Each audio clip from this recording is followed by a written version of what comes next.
नमस्कार, मैं डॉक्टर नरेश शुक्ला और मेरे चैनल डॉक्टर ज्योतिष में आपका स्वागत है। मंगल का तीसरे और छठे भाव में बैठना या उससे संबंधित होना, उससे जुड़ा होना किसी न किसी रूप में, चाहे दृष्टि में हो, चाहे वहाँ बैठा हो, लोगों ने बहुत से एस्ट्रोलॉजर हैं उन्होंने वर्णन किया है। कुछ चीज़ों से मैं उनकी सहमत नहीं था, बड़े बड़े एस्ट्रोलॉजर मैं नाम नहीं लेना चाहता, तो मैं अपने रूप में जो हो सकता है उसका मैं यहाँ पर वर्णन करने जा रहा हूँ। चाहे वो जातक परिजात हो, चाहे उत्तर कालामृत हो, सभी में मंगल का यही वर्णन है।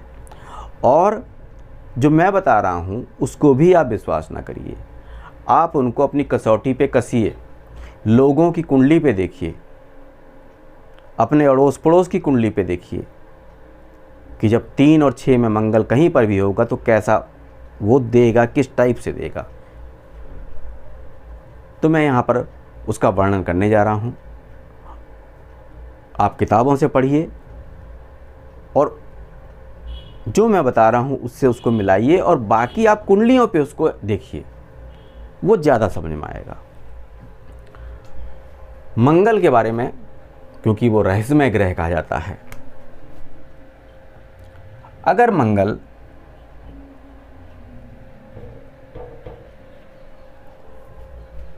की 2 राशियां होती हैं, ये तो सभी को पता है, बहुत बार बता चुका हूं मैं, 1 और 8। अगर मंगल की कोई भी राशि यहां पर है, केंद्र में, लग्न में है, 5वें भाव में है या 9वें भाव में है, अब मंगल यहां पर बैठ जाए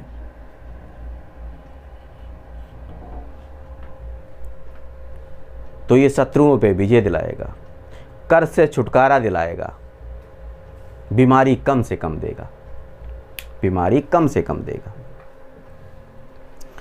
मंगल का इन 3 जगहों पे होना चाहिए। केवल मंगल को यहाँ पर देख के, तीसरे भाव में देख के और छठे भाव में ये देख के ये मत कह दीजिए कि आपको ये शत्रु ही देगा, कर्ज ही देगा, ज़िंदगी भर कर्ज में डूबे रहेंगे, ऐसा नहीं है। अगर मंगल की राशियाँ यहाँ हो गई तो आपको कुछ नहीं होगा। अब ये देता तो है, कर्ज वगैरह सब देता है। कैसे देता है? मंगल की राशि यहां ना हो, इन 3 जगह पर ना हो, कहीं और मान लेते हैं, मंगल की कहीं राशि और मान लेते हैं,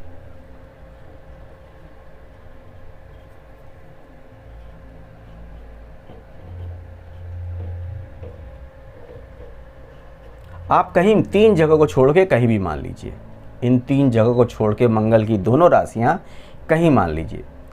मान लिया तुला लग्न है, मंगल यहाँ बैठा या यहाँ बैठा हुआ है, और यही मंगल नवांश में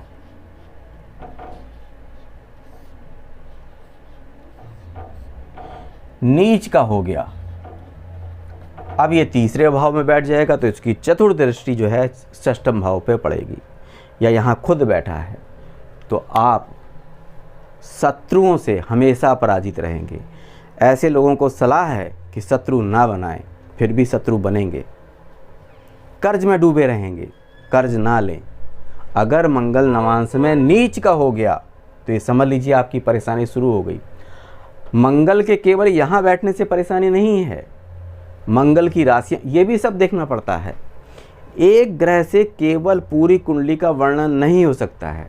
हाँ, कोई एक बड़ा पंच महापुरुष योग, एक कोई बड़ा महायोग बन जाए तो आप जो उसके छोटे दुर्योग हैं वो कम हो जाते हैं।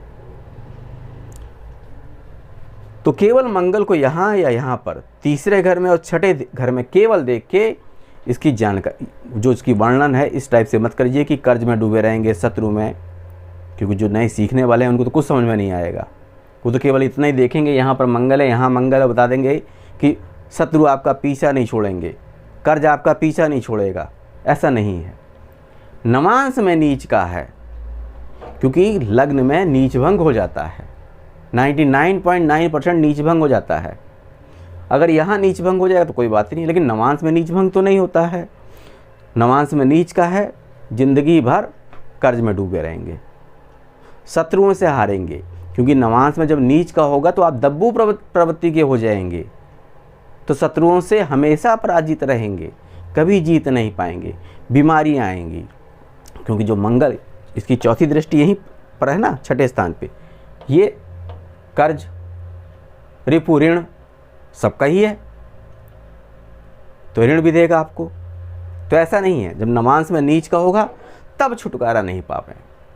हाँ, इसी में अगर मैंने कहा ना कि बहुत चीज़ों को देखना पड़ेगा। इसी मंगल पे अगर गुरु की दृष्टि हो जाए, सब छुटकारा मिल गया आपको। कहीं से मान लिया शनि यहाँ बैठा है, 50% छुटकारा मिल गया आपको, क्योंकि शनि की तीसरी दृष्टि मंगल पे। शनि की तीसरी दृष्टि मंगल पे लाभकारी है। शनि की जो दृष्टियां हैं मंगल पे, परस्पर दृष्टि ना हो, परस्पर दृष्टि होगी तो नुकसान है। शनि की जब तीसरी दृष्टि मंगल पे पड़ती है तो मंगल की उग्रता को वो कम कर देता है। बीमारी देगा, थोड़ी बहुत देगा, लेकिन जो मंगल की उग्रता है उसको कम कर देगा। उसका जो शौर्य है, साहस को, उसको कम कर देगा। शनि उस चीज़ को कम करता है, गुरु भी कम करता है। हाँ, शनि और मंगल की परस्पर दृष्टि साथ में बैठे होना बहुत ही नुकसानदेह है। या इसका विपरीत हो जाए, मंगल की शनि पे चौथी दृष्टि पड़ जाए, वो नुकसानदेह है। क्योंकि जब मंगल की शनि पे पड़ेगी तो शनि की जो दृष्टि है वो, इसको इस तरह समझिए,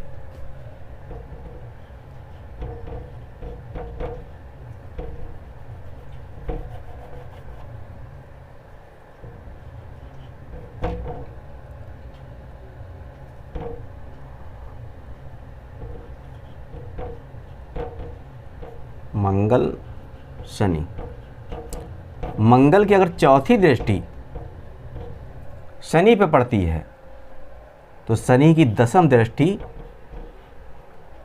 मंगल पे पड़ने लगती है। यह हमेशा होता है, या आप किसी भी कुंडली पे आजमा के देख लीजिएगा। ये दृष्टि नुकसानदेह है, मंगल की शनि पे और शनि की 10वीं दृष्टि मंगल पे, ये नुकसानदेह है। लेकिन शनि की अगर इस पे मंगल पे पड़ रही है तो कुछ मंगल के उग्रता को कम कर देती है, जो उसमें विध्वंसक प्रवृत्ति है उसको कम कर देती है, थोड़ा सा दब्बू टाइप का बना देती है, इस तरह से समझ लीजिए। उस शब्द का यूज़ नहीं करना चाहता था मैं, लेकिन चलिए मैं मंगल पढ़ा रहा हूँ तो मंगल पे जाता हूँ। तो ये बहुत चीज़ें देखना पड़ती है, केवल मंगल को यहाँ पर तीसरे पे और यहाँ पर देख के ये मत बताइए कि आप जो है ऋण में ही रहेंगे या शत्रु ही आप पैदा हो जाएंगे, ऐसा नहीं है। बहुत सी चीज़ों को देखना पड़ता है। थोड़ा सा मैं एक एग्जाम्पल कृष्ण की कुंडली का दे रहा हूँ आपको। मैंने आपको नोटेबल हॉरोस्कोप दिखाया था, आप देखिए।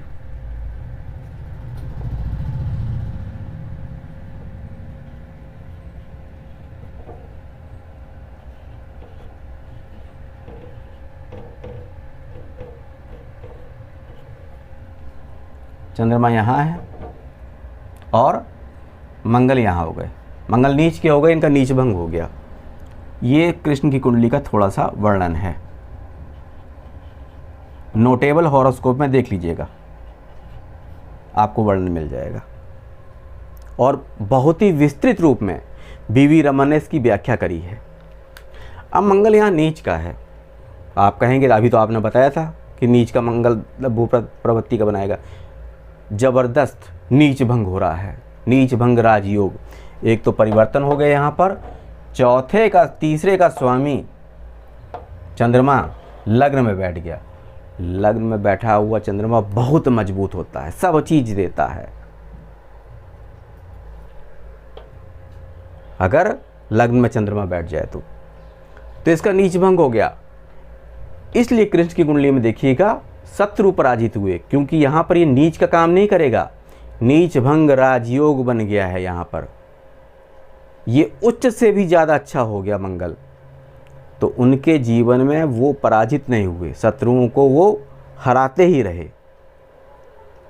अगर ऐसे में आप उनकी कुंडली देखेंगे यहाँ पर तो आपको लगेगा गलत हो गया, क्योंकि अभी तो आपने बताया नवांश में नीच का, नवांश में नीच का हो गया तब वो खतरनाक है, क्योंकि उसका नीच भंग नहीं होता है, लग्न में हो जाता है।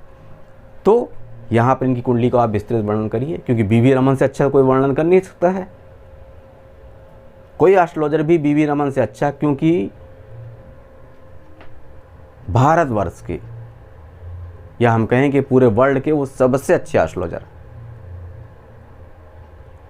उन्होंने जो वर्णन किए हैं, जो किसी कुंडली की उन्होंने व्याख्या करी है, इसलिए मैं कहता हूँ कि नोटेबल हॉरोस्कोप खरीदिए। इंग्लिश में है, थोड़ी समस्या आएगी पढ़ने में, जो उन्होंने वर्णन किया है आपको बहुत कुछ सीखने को मिलेगा।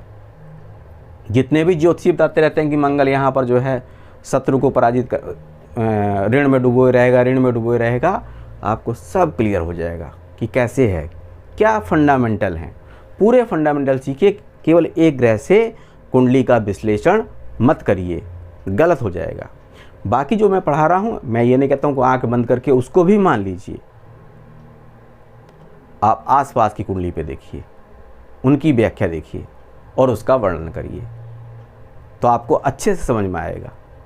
क्योंकि वहाँ से जो सीखेंगे आप, वो दुनिया में आपको किसी एस्ट्रोलॉजर से, किसी से नहीं मिलेगा, क्योंकि वो आपका स्वयं का ज्ञान होगा। तो मंगल से जो संबंधित थे प्रश्न थे, मैंने अपने हिसाब से दे दिए हैं। अगर आपकी कोई क्वेरी हो तो आप पूछ सकते हैं, और इसी के साथ मुझको विदा दीजिए। चैनल को ज़्यादा से ज़्यादा सब्सक्राइब करिए, लोगों से कराइए, और वीडियो को लाइक करिए, शेयर करिए। नमस्कार।